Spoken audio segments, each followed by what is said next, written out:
Olá, pessoal. Vamos comentar aí algumas colocações de vocês nesse vídeo aqui do pré-31, certo? Que é um papel aí muito debatido agora, que a inflação aí encostou nos 9%, certo? E o papel agora está pagando 10 e tem muita gente que comprou o papel a 7, não é mesmo? Bom, a primeira coisa que eu quero deixar bem claro, pessoal, é o seguinte: o pré-31, bem como o seu antecessor, o pré-29, e o seu substituto, o pré-33, que vai vir ano que vem, é o seguinte, pessoal: é esse investimento em particular, ele tem a sua dinâmica própria e ele tem um risco muito maior, como vocês estão percebendo. E o que a gente tem que olhar nele? A renda. A renda. Só isso. Praticamente só isso. Claro, não estou dizendo que não tem que olhar o preço de compra, tá? Mas o que acontece? Depois que você comprou o título, você não vai perder a renda. Você tem que ficar no papel. Mas você vai ter aquele fluxo semestral de 48,81 bruto por papel. Isso não ninguém vai te tirar. Isso vai continuar lá, certo?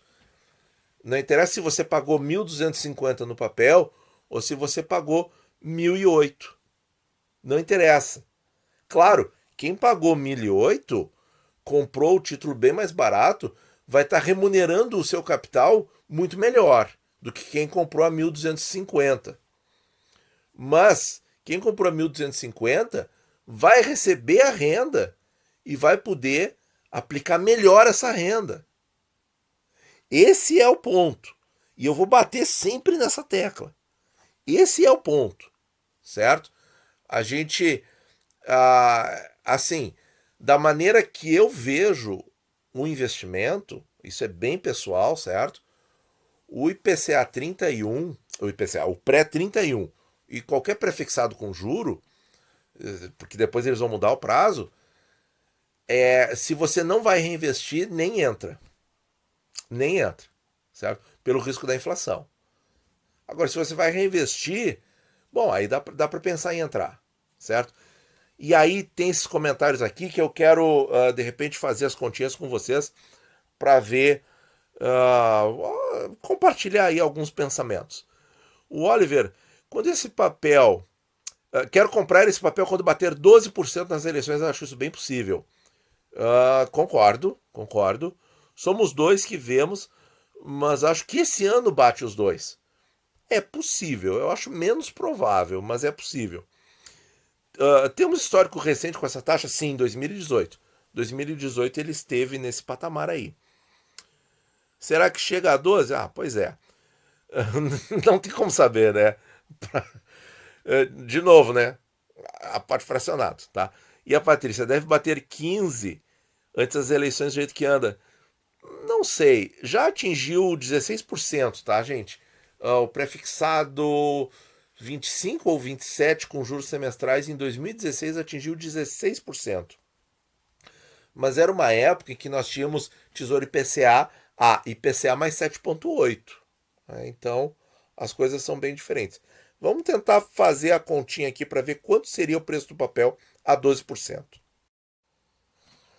Então, pessoal, esse exercício é bem interessante, tá? Se a gente quer ter mais ou menos uma ideia, tá? É uma simulação, é uma ideia, tá? Não dá para escrever na pedra isso aqui. Mas é bastante bom o resultado aqui. De qual vai ser o preço de determinado título se acontecer determinada taxa, né? Como é que a gente faz? Na calculadora do Tesouro, a gente pega o papel que a gente quer, Tesouro Prefixado 31, coloca a data do investimento, que é a data que eu estou gravando o vídeo, data do vencimento, coloca o preço do papel na taxa correspondente ao preço de um papel, certo? Isso aqui é condição sine qua non para a conta dar certo. Se você fizer qualquer outra coisa, vai dar errado. Tem que ser o preço e a taxa exatamente casadinhos. tá? Depois eu vou mostrar no fim da tela aonde você olha isso sem erro. E na data que aconteceu esse preço e essa taxa. Tem que ser assim, tá? Por quê? Porque a calculadora do Tesouro Direto, ela faz a conta toda em dias úteis até o vencimento. Então isso aqui é muito, muito importante. Fez diferente, vai dar errado. Colocou uma data imprecisa aqui, vai dar errado, certo? Colocou outro valor nos centavos, vai dar errado, certo? A taxa precisa, tudo certinho, tá? E aí o que a gente faz? A gente coloca para dali a alguns dias de vencimento, na simulação avançada, o resgate antecipado. Eu coloquei então 31 de agosto a 12%, como o pessoal está comentando, para ter uma ideia de preço. Vamos ver? Aí eu já apertei o calcular, tá? Ele não e o interessante nesses papéis que pagam cupom é você colocar uma data que não tenha pagamento de cupom no meio, certo? Então, se pegar aí o IPCA 30 ou 40, eu não recomendo fazer para o mês de agosto. Ou fazer para uma data anterior ao pagamento, ou fazer tudo, cálculo todo ele depois do pagamento do dia 15. Olha aqui, pessoal, 911,21. Então, em torno aí de 910, 911 reais seria o preço dele nesse mês de agosto se a taxa pular para 12. Tá? Bom, aí rentabilidade líquida de 88, isso aqui é anualizado, tá? É um número extremamente artificial. Já tenho vídeo comentando sobre não olhar para esse número. E aqui tem a referência, pessoal. A tabela do fechamento do dia, eu estou falando fechamento porque já passou das 6 da tarde. Então tá aqui, ó. Tá? Foi daqui que eu tirei o 10,04 e os 1010 com 17, tá? Que tá lá. Os 1010 com 17, o 10,04, então tá ali, certo? Então, R$911 se for para 12. Realmente vai deixar esse investimento muito, muito legal. Muito, muito legal. O que não invalida de quem comprou a 1.250 a 7%. Por quê? Porque essa pessoa vai receber os mesmos 48,81 brutos por título possuído a cada 6 meses. E aí, qual é a diferença? É que um pagou 1.250 para isso, outro paga hoje 1.010 e outro poderá pagar, se a taxa subir a 12, R$912. Certo? Então, quer dizer, quem comprou com a taxa mais alta remunera melhor o papel, remunera melhor o seu capital, certo? Mas assim, é uma oportunidade imperdível? Não, não, certo? E assim, quem comprou a 7, a 8, a 9, compra agora a 10, compra, claro, se está dentro da sua estratégia, por que não? Certo? E compra a 12 também, se a taxa acontecer no futuro. Mas o que eu quero dizer é assim, ó, por que eu digo que não é a taxa da vida, a taxa imperdível? Porque o ideal é reaplicar sempre, é aplicar sempre, sempre. Quando o tesouro trocar o título, investe no outro. Quando ele trocar de novo, quando sair pré-35, investe de novo. Sempre vai investir. Para quê? Para você ter mais títulos lhe pagando cupons. Certo? É o mesmo raciocínio do IPCA 30 que eu já falei bastante no canal. Tá? O pré dá para fazer isso, só que o risco é maior, mas a renda é maior também. E aí vem a pergunta: será que o cupom vai ser bem sucedido ao baixar a inflação? Tem gente aqui que comenta no canal que sim, certo? Vi em outros fóruns que assim, ó, é uma ideia, tá, gente? Não estou dizendo que eu concordo ou que eu discordo, tá? Mas eu vou citar a ideia, vou citar o pensamento.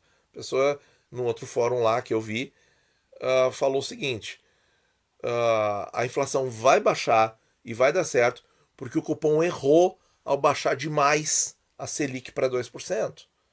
E aí acabou encarecendo demais o dólar e contaminando todo o IGPM que contaminou toda a economia. E corrigindo isso, certo? Agora, claro, vai ter que aumentar mais a Selic, porque baixou demais e ficou muito tempo baixo. Vai ter que aumentar mais por mais tempo e vai ter que ficar mais tempo com ela alta, certo? Até o dólar voltar a se acomodar e descontaminar o IGPM e descontaminar a economia toda. É uma ideia, certo? É uma ideia. Qual é a outra ideia que falam sobre inflação? E aí, quando a gente está falando de prefixado, é importante ter isso em mente. Outra ideia é o seguinte: a inflação está sendo causada pela desorganização, que é o que eu acredito mais, tá? Cada um pode acreditar no que quiser, ok?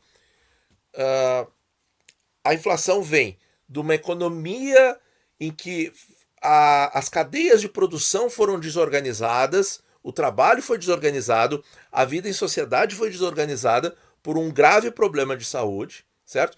E isso é passageiro.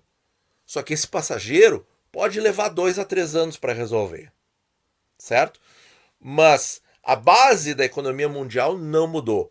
A realidade de juros baixos mundialmente não mudou, certo? A oferta, a liquidez excessiva de dinheiro no sistema financeiro mundial já foi usado com sucesso e não gerou inflação, pelo menos no mundo desenvolvido, né? E aí no Brasil, de novo, o que é? Por isso que eu também acho que a inflação vai acabar, certo? Só que pode ser mais sofrido, pode realmente durar um pouco mais de tempo, pode ser que o cupom aí no futuro tenha que ir a 10%. Pode, certo? Mas eu vejo isso como transitório também. E sempre respondeu, pessoal, certo? Olhem toda a história do Plano Real. Sempre respondeu, certo? Pode demorar um pouco mais, pode, porque assim a gente ainda está reorganizando as coisas, certo? O problema de saúde não acabou ainda, certo? Ainda tem perigos no ar. Então, assim, qualquer que seja a teoria, vai haver uma melhora, certo? Só que pode demorar mais. É isso, certo? E aí, por isso que eu digo que nenhuma taxa é imperdível, porque a gente vai continuar investindo sempre. A gente vai investir agora, a gente vai investir no desenrolar desse cenário e a gente vai investir no pós esse cenário, certo? A gente vai fazer toda a trajetória, tá?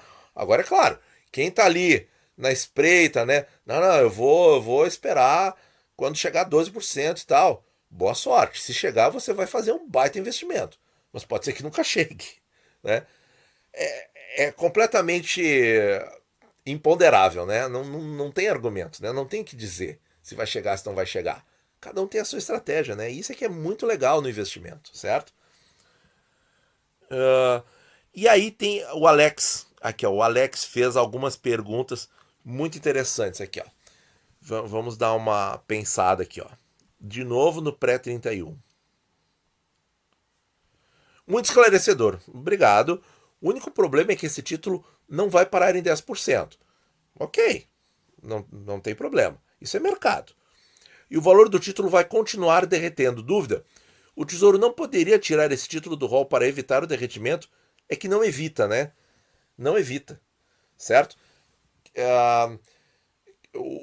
Veja só, essa oscilação de preço e taxa está acontecendo no antecessor dele também, o pré-29. Pré-29 com juros. Só olhar ali na tabelinha do resgate e aí você vai ver toda a lista. Tem pré-23 com juros, 25, 27, 29 e o 31. O 29 está muito parecido com o 31, porque o prazo é parecido. Então não adianta tirar do rol, certo? Quanto a tirar do rol para evitar que, em tese, investidores seriam prejudicados, não, os investidores não serão prejudicados, certo? Porque não importa quando você entrou, a sua renda nominal vai ser a mesma, certo? Vai ser a mesma. De novo, quem comprou a 1.250 vai receber 48,81 bruto por semestre. Quem comprou agora a 1.010, 1.009, que seja 1.008, vai receber 48,80. Se o título for a 12% e o preço ficar em 910, você vai receber 48,81 por semestre, certo? Então, é o enfoque, de novo, a questão é o investidor, não é o investimento, tá? E aí o que a gente tem que definir para ver se esse investimento vai ser bom ou não? O que eu vou fazer com a renda? Vou gastar a renda, investimento péssimo. Pronto. Não corrige nada, não muda o valor do total lá no vencimento, não muda o valor dos cupons, é sempre a mesma coisa. Pode escrever na pedra, vai ser aquilo. Mas com a inflação do Brasil, se vai gastar a renda é péssimo, certo? Vai reinvestir, vai investir em outras coisas. Opa, vou ter uma rendinha melhor que o Tesouro IPCA com juros, e aí eu vou investir em outras coisas, ou nele mesmo. Aí vai da estratégia de cada um, certo? Então, não concordo que deva retirar o título do rol, certo? E aí, quem já comprou e quer melhorar a sua taxa média? E aí o Tesouro tirou do rol? Não, tem que ter um substituto, então, certo? De preferência com prazo mais longo, que é o que tem sido feito, certo? Já há bastante tempo, praticamente desde 2005, quando esse tipo de papel começou a ser vendido no Tesouro Direto, certo? Ó, aqui bem que eu me lembrava que tinha outras perguntas do Alex. E qual seria o valor desse título se chegar a 12%? É o que a gente mostrou ali no começo do vídeo, né? 800? Não. 910, pelo que a gente calculou. Será que o governo deixaria esse título chegar a esse valor? Olha só, isso é outra ideia, né? Que muitas pessoas têm. Não é o governo que determina as taxas do Tesouro, minha gente. Não é. As taxas são do mercado. O que o Tesouro faz? O Tesouro vende os títulos para o mercado. Certo? E o que o Tesouro pode fazer? Ele pode não vender. Vender menos ou vender mais. E é basicamente só isso que o Tesouro pode fazer. Uma vez vendido o título, eles ficam de posse dos institucionais e eles fazem o mercado secundário. E aí o governo tem que se adaptar às taxas do mercado secundário. E o Tesouro Direto reflete mais ou menos as taxas do mercado secundário. Quando fica muito descolado, o Tesouro fecha, espera as coisas se acalmarem, ou como foi ali na semana do Copom, que houve muita oscilação, muita volatilidade. O que o Tesouro fez? Na segunda e na terça fechou por uma hora e nos demais dias corrigiu de hora em hora. Ficavam lá corrigindo de hora em hora as taxas dos títulos conforme o mercado. Então, assim, não é o governo não determina a taxa. Não é deixar chegar no valor. Se o mercado precificar uma crise maior, mais problemas no radar, as taxas sobem por aumento da percepção de risco. E isso aí, o governo, o que o governo tem que fazer? O governo tem que fazer o seu dever de casa. Cumprir teto de gastos, né? Administrar os recursos públicos de maneira a atender às demandas da sociedade e assim por diante, certo? Então é isso, mas se o mercado perceber alguma coisa, por exemplo, inflação. Então, inflação é um problema grave. Aí o Banco Central já está elevando a Selic, já está tomando a medida possível. Não adianta elevar. Não, mas a Selic que vai resolver essa inflação, vamos dizer, é 10%. Tá? Então, passa para 10% imediatamente. Não adianta, certo? Porque a coisa tem que ser gradual, porque o mercado ele vai se adaptando, né? E as coisas precisam de um certo tempo. A Selic, para interferir na inflação, leva de 6 a 9 meses. Então as coisas precisam de tempo e precisam ser graduais. Quando há um soco, como eu falei, aumentar a Selic de 6 para 10, isso é um soco no mercado. Né? Não tem por que fazer isso, certo? Então, o governo, pelo seu lado, tem que fazer as coisas da maneira menos errada possível. Né? Eu sei que esse comentário pode parecer irônico, mas não é verdade. Ele tem que tentar errar o menos possível. Certo? Agora, o governo não tem gerência nenhuma nas taxas dos títulos. Certo? O governo só vende os títulos a mercado. E o que ele pode fazer para melhorar as taxas do mercado é uma administração pública melhor para reduzir a percepção de risco. Bom, pessoal, vamos ver aqui essa última pergunta.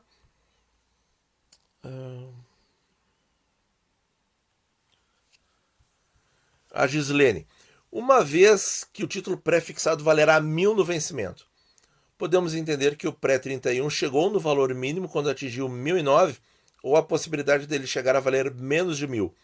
Ele pode valer menos de 1.000, basta que a taxa supere com... Dá o coraçãozinho ali. Basta que a taxa supere com consistência os 10%, certo? Os 10% na data do pagamento do cupom é 1.000, certo? O título vale 1.000. Claro, tem a questão do cupomzinho ficar crescendo no preço do título até o próximo pagamento. Então, teria que ser ali, vamos chutar aí, 10,5% para cima, para ele valer menos de R$1.000, para ele ser negociado a menos de R$1.000, tá? Então, sim, isso pode acontecer. Mas isso muda a renda futura? Não. Não.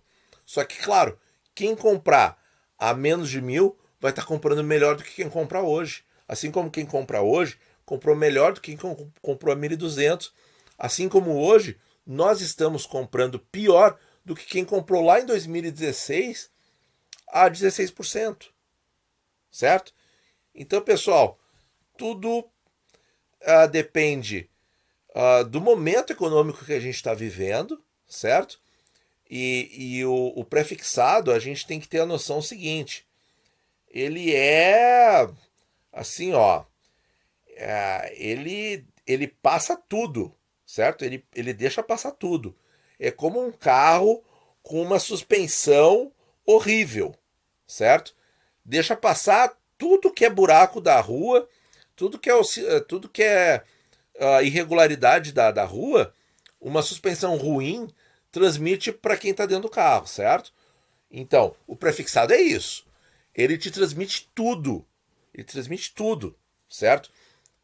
E aí, a única coisa que te protege nele é a renda. Esse pré-fixado com juros, tá? Nos outros é a taxa, certo? Claro que a taxa também no pré-fixado com juros, mas a taxa vai te traduzir o quê? Te traduzir uma boa compra, você pagar barato por aquela renda futura, certo? Então, a única coisa que te protege é a renda. E aí você vai ter que definir o que você vai fazer com a renda. E aí gastar para continuar investindo não dá. Pelo menos é o que eu penso, certo? Você vai ter que reinvestir. Você vai melhorar a taxa dele, taxa média dele, você vai comprar outra coisa e assim por diante. Tá, pessoal? Olha, eu acho que o assunto não acaba aqui, tá? Deixem mais perguntas aí, porque realmente esse título aí, eu tinha uma resistência muito grande com ele, quando ele estava na casa dos 7%. E de uns tempos para cá, eu estudei bastante esse papel e tô bem satisfeito, mesmo tendo feito entradas aí. A primeira entrada que eu fiz foi a 8,3%, e não tô em nada arrependido, porque justamente eu tô vendo assim, ó, em julho ele já me pagou, em janeiro ele vai me pagar de novo. Eu não sei como estarão as taxas e eu poderei ter oportunidades maravilhosas de investir novamente. É assim que eu penso, tá, pessoal? Muito obrigado por ouvir e bons investimentos a todos.